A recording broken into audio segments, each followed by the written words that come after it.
Moments after the Attorney General announced the White House's DACA decision, the President and CEO of the United States Hispanic Chamber of Commerce stepped down from President Trump's diversity coalition. Javier Palomarez is here to explain why tonight. You hear, Javier, welcome. Good to have you here tonight. So why did you step down? Let's start there. Well, you know, when the president won the election, with you, actually, I committed on public television to honor the results of the election, just as we were asking then candidate Trump to do. I have attempted to do that. We have worked as hard as we can with the administration on a variety of fronts. In fairness, they have been more than willing to listen to me and my constituency. Our association represents 4.2 million Hispanic-owned firms in this country that collectively contribute over $668 billion to the American economy. Let me just ask you this. So you're not afraid that stepping away from the table is going to make you lose your voice on this? You know, to their credit, they have been more than willing to listen to us on a variety of fronts, from health care reform to tax reform to immigration reform and other things. On this issue, we made it very, very clear that chief among all of the things that they were considering when it came to the broader context of immigration, chief among those things was not a wall. It was, in fact, people.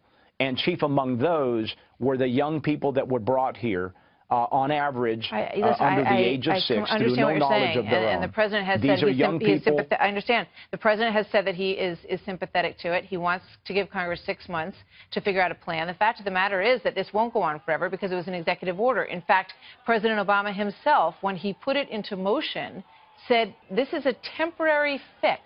We're going to have to go back. This is a temporary fix. Here he is saying just that in June of 2012. Let's be clear. This is not amnesty. This is not immunity. This is not a path to citizenship. It's not a permanent fix. This is a temporary stopgap measure that lets us focus our resources wisely while giving a degree of relief and hope to talented, driven, patriotic young people. I mean, he said then that it was not to be institutionalized, that it was going to have to be, and that Congress would have to weigh in eventually. So what's wrong with that part of this process? Well, since we're quoting presidents, let's quote our current president, who less than 4 months ago said, breathe easy. We've got your back. We're going to treat you with great heart. We are not going to deport you. We're going to focus on criminals. These are young people that are paying in excess of $2 billion a year in taxes. They've got a 91% employment rate. 65,000 of them graduate from high school Javier, every year. The way things work right now from college every year. Let me ask you this. It can't go on like this forever. There are borders to the country. There's 4 million people who are coming through the door in the proper way. They're waiting their turn. They're getting their documentation. So eventually you have to go back to the Constitution and treat everyone equally under the law. If you break the law, you have to pay the penalty. So at some point, there has to be a comprehensive change to the way that we do this, no?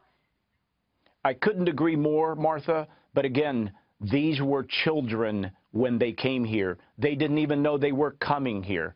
Now my effort is focused on working with those brave Republican leaders like Speaker Ryan, like Lindsey Graham, like John McCain, like Congressman Corbello and others who are stepping forward to try to find a workable solution so that we can keep these young people here in the only country they really know. Well, some would say that's exactly what the president has just empowered them to do. So it raises the question again why you would step off this panel and, you know, and not be part of the process where that's concerned. But I got to leave it there because I got to get to Jonathan Turley. And I thank you very much for coming back. I hope we'll continue the conversation. Good to see you tonight.